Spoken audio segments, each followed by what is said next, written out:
Hustle and Honey podcast, where we explore the sweetness, struggle, and success of running your own business. I'm your host, Jen. Today, we're talking to Nichoelle Adler of Mindful Skin Haus and 222 Sound Haus. Nichoelle is the esthetician, skin guru, and the owner of Mindful Skin Haus. She's my personal esthetician, and I love the services she's providing the community. February is almost over, but you can still check out her February specials or follow along with her to see which services she's offering and highlighting in the coming months. Her sound healing is a magical addition to her skin services, and it's so restorative to be able to get in like skincare and then listening to this crystal bowls. Oh my God, I love it. But anyway, we're so excited to share our conversation with you all today. We talk about the ebbs and flows of finances when running your own business, copycats, and what success means to us. So without further ado, here's our episode. Yay, we're recording. Officially, welcome. Thank you so much. So the way we like to start off the podcast is we would love to hear from you, a little introduction of yourself, who you are, what you do, all that good stuff. Hi, I am Nichoelle. I am a holistic esthetician and sound facilitator. I do both of them individually, and I found a really beautiful way of bringing both of them together as well, offering skin and sound healing at the same time. I just have such a passion for good, healthy, clean stuff going onto your skin. It's important, and I love that more and more people are getting onto the trend of having that in their life and incorporating that more. So I love introducing just kind of healthy products and showing people that a healthy skin and youthful skin is obtainable without having to get some things that are out in the market today that maybe aren't as healthy. Showing people the connection between the mind and the gut and how it all comes out into the skin, having a healthy gut, knowing what your insides can handle and how that all comes out in the skin, whether it be acne or dark circles. It all is your gut kind of telling you something. So opening up and having a clear passageway of communication from the gut to the mind to achieve healthy skin is something I'm so passionate about and love sharing with all of my clients. Yes. Oh my gosh. Yes. And as you're talking, I'm thinking about, well, one, obviously I know your service as well. Like I love all of your treatments. My skin feels super fresh and clean. And I feel like the lymphatic system is like screaming to me, like, as you're talking, I'm like, yes, I feel like we need a whole workshop on the lymphatic system and how it just like moves everything out of the way, having that clear alignment. And it like also energetically like creates clear alignment for like everything else. So Absolutely. Yes, I love that. Okay. So I'll go ahead and get started with some of my like routine questions, and then we can expand because I know that I really want to talk to you about some really in-depth topics. Okay. But just kind of to start off, can you tell us a little bit about what you consider successful? Because the point of this podcast is to kind of like honestly redefine success, but kind of give people other perspectives of how having your own business allows for you to be successful in different and unique ways. So like maybe share what you consider success. Okay, I probably have an unpopular opinion on success for people who are trying to fast track, which tends to be a lot of people a lot of the time. But success to me is authentically sharing your message and feeling like you're heard and having people communicate that back to you. I think that that is absolute success. I think that when you're in alignment with sharing what you're so passionate about, and doing it in a way that people are hearing you, that the money and the traffic flow and everything just comes into place after that. Yeah, absolutely. And I think that that is so relevant to like the conversations that I've been having recently of just about being your authentic self, and like in creating that authentic space, the right people find you and you're able to grow organically, which is so important. There's like one of those like famous quotes that's like, growth without check or being like checked is like just cancer, right? Like it's toxic. If you just grow and grow and grow and grow and there's no purpose to what you're growing for or how you're growing or where you're growing, it's literally cancer. So like that is so important to me. And I just posted like this today, last night, I don't remember. I posted recently, like it's taking you longer because you're doing it right and you're not selling your soul. So yes, that definition of success is definitely one that I can get behind. Okay. You have a brick and mortar space that you operate out of. And I would love to hear, that might play into this question, might not, but I would love to hear some of like the challenges you found in your business and like navigating that. Cause I think that you are in a unique space. A lot of people that I've interviewed, maybe half the people I've interviewed are in a brick and mortar place, and half of the people are doing things virtually. So you kind of do, I mean, yeah, you're mostly in person. Everything I'm a person. Yeah. I feel like I do a lot of, computer, social media work because I do it all. Yeah. So I feel like it's a good little marriage of both, but I'm definitely, in the office quite a bit. And I would say the biggest challenge that comes with that, and what comes with probably most businesses, is riding the waves. There's going to be busy seasons, and then there's going to be some lulls and some, times that are down. And sometimes it can be hard a little bit financially. But what I've learned to kind of fall into is taking that downtime as kind of the universe is what the universe is kind of handing you. It's listening to what you need. And yes, it comes in seasons, but during the summer when it's downtime, like personally, that's what I need for downtime too. That's when I want to be with my kids, book a vacation. So it's probably perfect that it's happening right then and there, as frustrating as it can be to have to maybe worry about overhead a little bit. But once you kind of realize those things and you get into the rhythm and know when your slow seasons are going to be, it makes it easier to budget those other months to prepare. So me personally, I have a space where there's a few suites, so I'm able to rent out a few to other business professionals. So that helps, of course, with overhead as well. But just finding ways to kind of open up my space to other people as well. For instance, photographers, and you came in and did your glow paint recently. Just finding ways to kind of open up my space to other people during those slow times is really great too, and a way to just kind of create a little bit of extra flow. But yeah, does that answer your question? Yeah, totally. And it also has me like brainstorming behind the scenes. I hate that you can't see both of us, like on the video when it's recorded, you won't see both of us, but like, I'm like nodding. I'm like, yes, absolutely. I agree 100%. And oh my gosh, yeah, just so many thoughts on that. Okay. I'm going to move forward because I want to talk about some of the things that we've been chatting behind the scenes about things, which is like this copycat situation. Yeah. And I think that you and I might have unpopular opinions on copycats or being copied. I don't know if you want to go first and kind of share your perspective, and then I can add on to that. Yes. Okay. Popular opinion is that it is pure flattery. Like it can be annoying at times, of course, if you like somebody is like copying and pasting you. And that's how we're built. That's how we're made cognitively. That leaves you like just uncomfortable. It feels like identity theft. So it can be a little frustrating in that sense and be very uncomfortable. But it also is an absolute compliment to see that people are saying, well, she's doing it right. And if I do what she's doing, I can do it too. And maybe it'll work out for them. Likely it won't, because they aren't you. They don't have the flame and the passion and the authenticity that comes with it. I think a lot of times people get excited when they see somebody doing something that they really like. And they may for a moment think like, oh, that can be my passion too.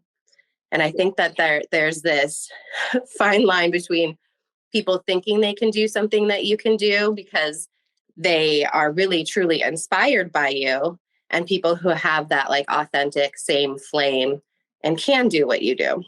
Yes.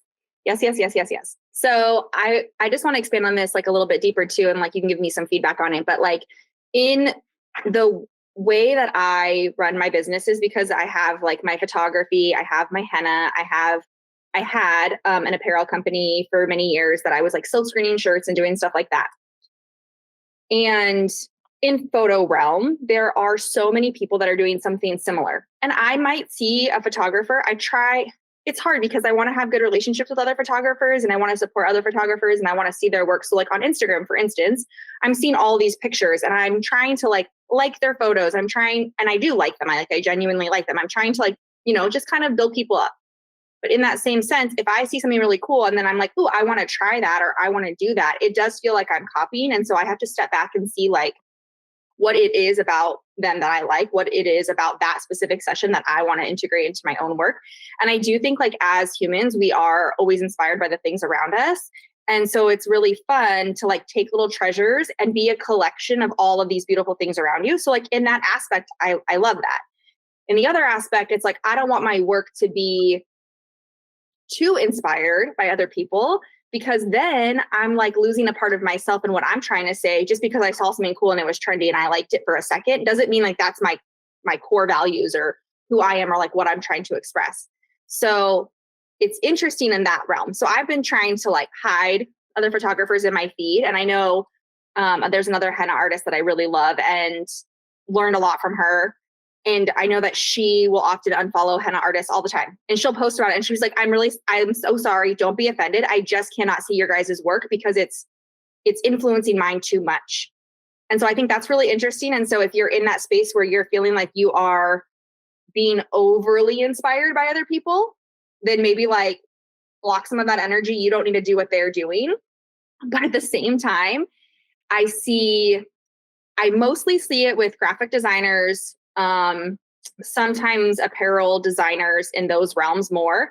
And they're like, oh my gosh, Target is copying me.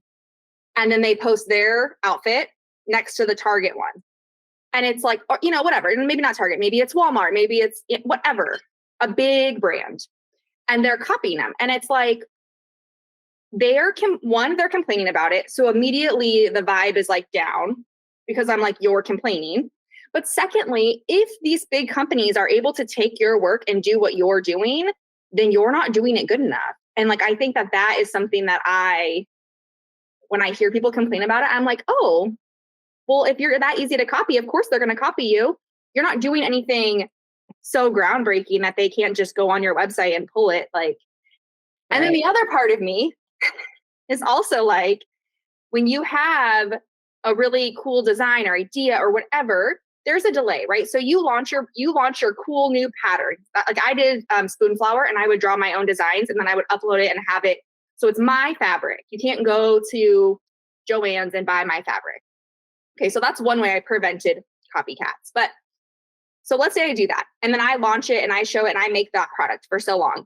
Well, by the time Walmart, Amazon, Etsy, anybody is finding my work, like that's already last season. So as an artist, I should be like progressing to my next big thing, whatever that is.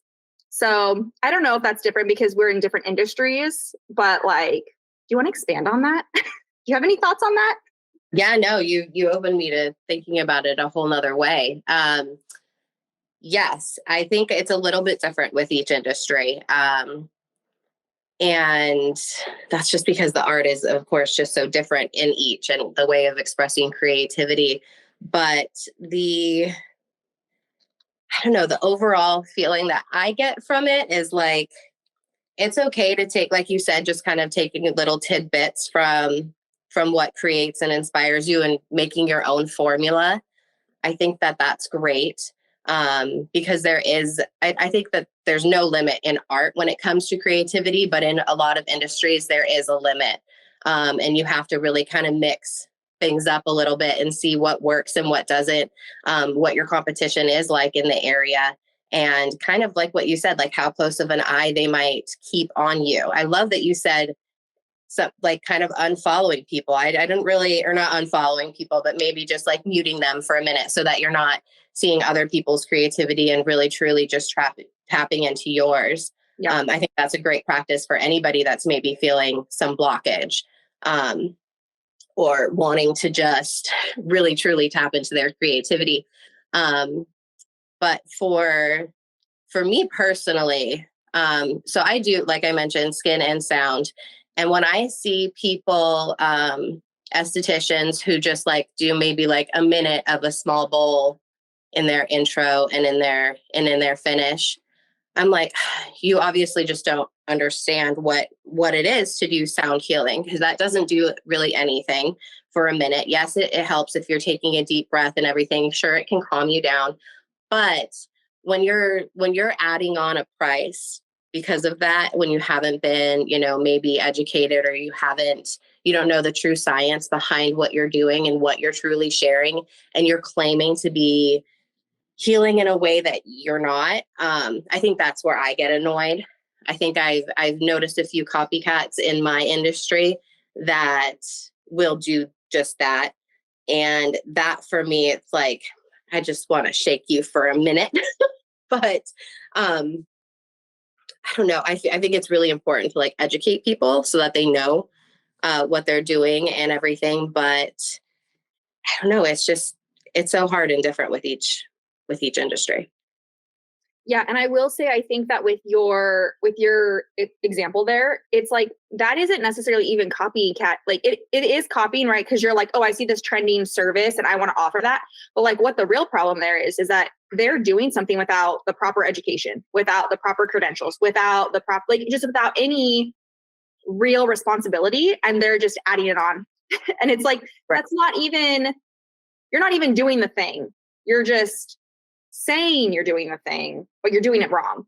And that's like a whole nother can of worms that we could like get into with, I think, the whole spirituality aspect of any business is who are you learning from? Like, who taught you that that was the way to do things?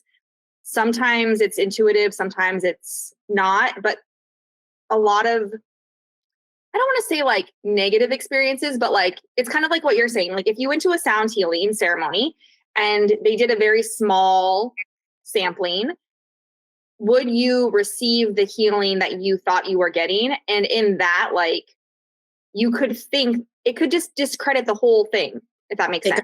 Completely discredits, especially the people who are credited. Yes. So I think that, to me, is like what I'm hearing from that situation, and also don't love that. Okay. And maybe that's what it is too. I'm sitting here thinking it's like, and being inspired and copycatting, but maybe that's just what it is. It's just what's trending. It's what's kind of just going on for the moment in the industry. But I guess that's what, for me, I see the copycat in that, and it's me knowing science and the true healing that can be offered behind it. Yeah. And then seeing somebody just do like a little tidbit and then adding on to their price for it too. Right. It's frustrating.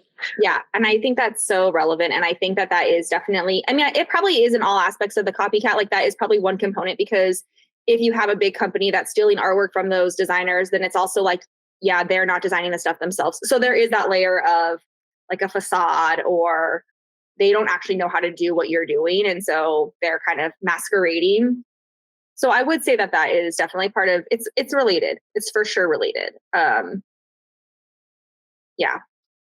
Well, and it's interesting too. I will say that on our last episode, the one I just recorded yesterday, which will be airing before this one, if you want to go back and listen, we talk a lot about lineage. And so where you learn from. So I don't know if you want to share a little bit that kind of could lead us into where you learned your sound healing, and how you started implementing it, and maybe like your why behind that, if you want to share a little tidbit. Absolutely. I was introduced to Reiki actually first in the energy healing field, just a little over 10 years. 10 years ago, I had a roommate who was just the first person in my life who really introduced me to energy healing and crystals and Reiki in specific. I grew up in a very structured religious household where that just wasn't a part of our life really at all. So she really opened my eyes, and I had Reiki performed on me a few times, and she actually was getting Reiki certified. And so I was able to do it with her. I was introduced and I got accepted and welcomed into the program. So I did Reiki 1, and then I this was during cosmetology school for me. So I ended up just kind of carrying out my cosmetology, becoming a mom. And then I would do a little bit here and there for friends and for family as far as practicing Reiki, but it really wasn't something that I was offering actively. And then I went to makeup artistry school, and then flash forward a few years, I went to aesthetic school. And after I get out of aesthetic school and I realized how much my passion for aesthetics had to do with the healing of the hands and how much that really played into what I had always loved with Reiki. So I was kind of at this point in my life where I was deciding whether I wanted to do Reiki 2, but I had this a little bit pull to go towards sound. It was personally helping me through a journey that I had gone through the 2 years prior. And I went to a sound bath and it was just clear as day to me. I broke down in tears and I was like, yes, this is my path. This is what I need to do. So I ended up reaching back out to my Reiki person and they ended up hooking me up with another instructor in their field. And I was able to do that and got certified over the course of about 2 weeks and just slowly, I feel like, integrated it into what I was offering. At first, I was kind of doing a little bit separate, just to feel things out, feel out my flow of how I wanted to do. I knew I wanted to do group healing offerings, but I also wanted to do one-on-ones. But for some reason, I feel a little bit more comfortable with groups than I do with one-on-ones. There's something in the confidence there. So I got a little bit of practice doing my one-on-ones and doing just new moon ceremonies for the most part. Or I'm sorry, group ceremonies with my new moon ceremonies. And then I started offering it about a few months later, which was just back in July, as far as one-on-ones and doing that full like 2 to 2.5 hour appointment of skin and sound healing together. Well, I think that's so interesting because I do think that some new skills need time to ferment. And so you kind of want to practice them a little bit and kind of get in that habit and that flow and like, yeah, build up your confidence wherever it is. Like some people, it's definitely going to be like a one-on-one or a group. It's like, it's less intimidating if there's more people to like also be doing things with. So like, I get that. I feel like that might be a little bit reversed for a lot of other people, but I definitely get that. It's way scarier for me to teach a one-on-one lesson, like in the art world or photo land, than it is for me to just talk to a whole big group. Like I have no problem talking to a whole group. I'm like, whatever, everybody will take something away from this. Great. And then when I'm like one-on-one, I'm like, did you get enough? Do you understand? Like, do you want more help with that? Like, it's just more, I don't know why, more pressure. It is. For sure. So yeah. Who is someone that you look up to in your industry, whether it's an esthetician or the sound healing? Do you have anyone that you look up to that you're inspired by, anything like that? Absolutely. There are a few local estheticians that I am inspired by. There is, and it's funny because I love social media because that's how I know these people. I've actually only met them each maybe a few times in person, but I'm so inspired and I learned so much by them online.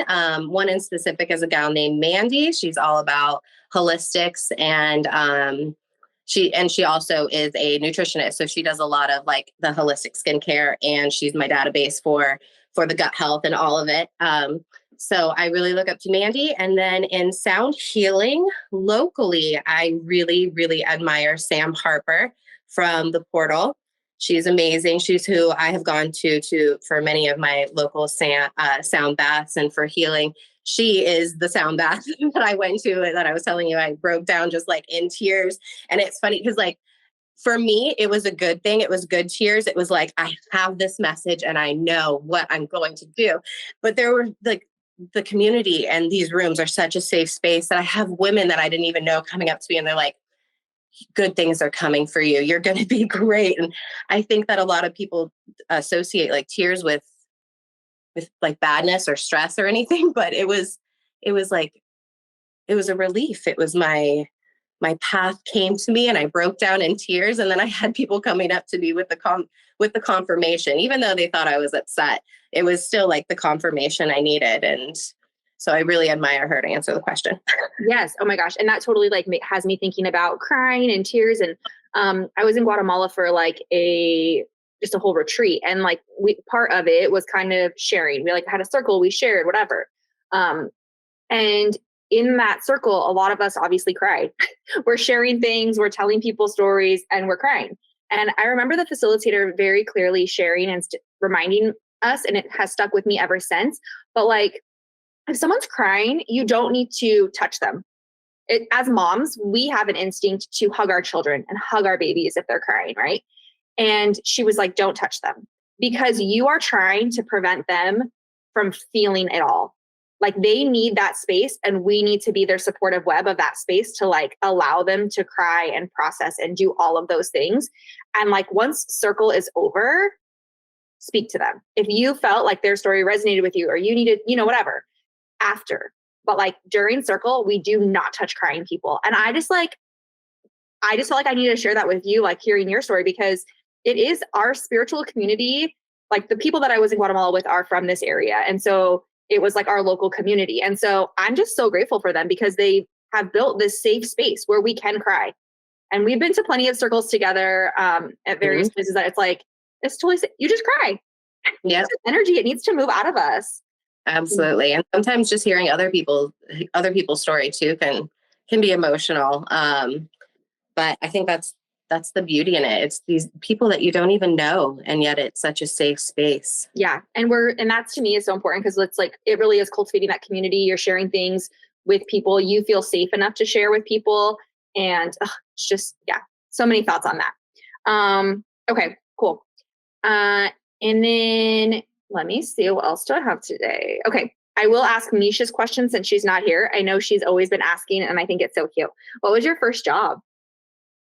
My first job, I worked at a dry cleaner, like right up the street from my house with my best friend who lived right across the street from me. But we didn't go to the same school. So every day after school, we would meet up and we worked at the dry cleaner. We would staple tags on clothes and we had a little portable DVD player. We just watch movies and episodes of One Tree Hill all day long. Oh my gosh, yes. And I feel like that is so great to have friends from like other schools because I feel like you guys get like a little gossip hour. So it's like you're working, but you can still talk. That's a perfect job where you can still do that. Oh my gosh, I love it. Okay. And then my finishing question is, what is one piece of advice that you would give yourself, like past you, to get you to where you are now, but quicker? Like if you could get yourself past all those hurdles faster, like what is something that you could tell yourself that could get you here quicker? You could think about it for a second. I would say probably to work on my confidence to go for it. I think I've always had the like boss babe mentality since I was maybe about 20. I always knew like I'm going to have my own business. I'm going to be like the boss and not work for somebody else's dream and bank account. It's going to be for me with my passion and what I want to do, and I'm going to make it work. And I think because I had that at such a young age, and a lot of the people that I looked up to and admired were just older, I guess, not super old, but they, were probably in their 30s and 40s, and they were already like in their dream and making it. I think I lacked the confidence because I thought I was too young to go for it. I think I thought that like I had to wait out the process. Like I'm supposed to have a job and be in school and not go for it yet. And I think I would tell myself to just have the confidence to go for it. That is so interesting because I feel like it's so often the other way around. I feel like so often we see people being successful and they're young and you're like, how did they do that so quickly? And so for you to have it like the opposite is interesting. But yeah, confidence, that's where it's at. Just like once you decide you can do something, like once you decide it, that's when it really shifts and you're like able to do it. Yeah. More often than not, we're the ones holding ourselves back. Yeah. Because like whatever your belief is on either side of it, right? Like if you believe you're too young for something, too old for something, not smart enough, too smart, like it could really put you in boxes that you actually don't need to be in. Absolutely. Yay. Okay. Well, where and what can people find you doing? Do you have anything coming up? I'm going to put all of this in the notes. People can just clickety click, but I would love for you to just verbally tell everybody, what you're up to and where they can find you. Absolutely. You can always find me at www.mindfulskinhaus.com. And you can schedule appointments for skin healing or sound healing or both. I always have a new moon and cacao ceremony. And I'm located in North Central Phoenix, by the way, off 12th Street in Maryland. And second Tuesday of every month, you can find Tanya and I doing sound and movement, also in North Phoenix, not too far from my office. So those are two things I definitely have going on every month, but you can also find me at Mindful Skin Haus on Instagram and 222 Sound Haus on Instagram to keep up with kind of each of the events going on in each place. Yay. Well, thank you so much for your time and sharing all your details with me. It was so lovely to chat with you. And I'm excited to see you soon. Yeah, thank you. Thank you. Thanks so much. Thank you guys so much for joining us this week. It's really been such a pleasure to host these last few episodes.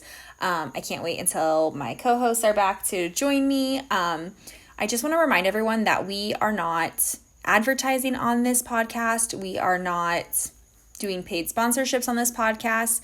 Everything you're hearing is truly organic. We really want to just promote the community members that we know and love around us and share the information that they have to share with all of us. And so that's really important to me so that everyone knows who we are, what we're about. And I want this space to remain ad-free for as long as possible. So if you can go ahead and give us a 5-star review, give us some feedback, participate in any of the polls, anything like that to really give us that street cred we need to thrive and survive on this space, we would appreciate it so much. I'll put all the links in our post. I just also want to let everyone know that we have 2 community events coming up. I will be doing henna for a women's market in Tempe on Saturday, March 2nd. So if you're around town and you want to join us for that, I'll have all the details in the notes as well. And then I will also be hosting another event at Abundant Space on Sunday, March 3rd, and we would love to see anybody listening at any of those events. So please do reach out to us, click the notes, find the things, do fun stuff in your area. If you're in Phoenix, please join us, participate. And if you are out of town, we love you. We appreciate you. Thank you so much for listening. Hope you guys have a wonderful day, and we hope to hear from you guys again soon. And we'll be back next week with another episode. Thanks.